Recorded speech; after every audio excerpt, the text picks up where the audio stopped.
I was working with the Washington Urban League as the Director of Communications, representing the Urban League before various groups and organizations or before the media, trying to promote the Urban League, everything from helping them raise money to helping them draw attention to issues that they were addressing as it impacted the minority community in Washington, D.C.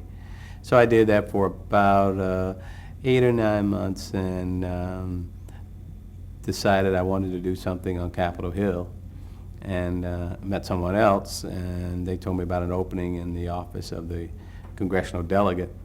Since D.C. didn't have a vote, he wasn't a congressman, he was a delegate. So I got a job as press secretary to Walter Fauntroy, who was the D.C. congressional delegate. And same thing here, my job is to represent the congressman before the media, help him promote his agenda politically, write speeches, write brochures, publishes a congressional newsletter, and those kinds of things.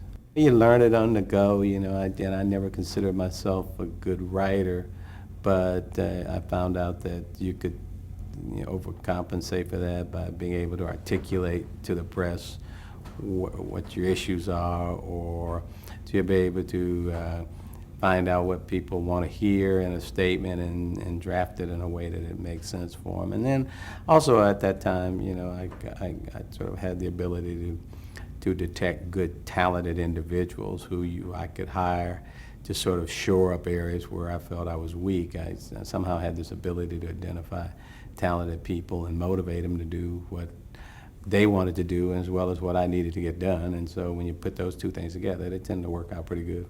I think it probably starts with being able to clearly articulate what it is you want to do. I mean, people like clarity, they like direction, if you can give it. And if you can do that and at the same time instill a little passion in the mission, and people like to believe in things that they're doing, and they believe in what you're doing, and they believe in, they understand how to do it, and then you just give them the encouragement to do it. It tends to work. So I just think, you know, I found it fairly easy to say, this is what we've got to do, and here are the resources we have to do it, and this is why we're doing it.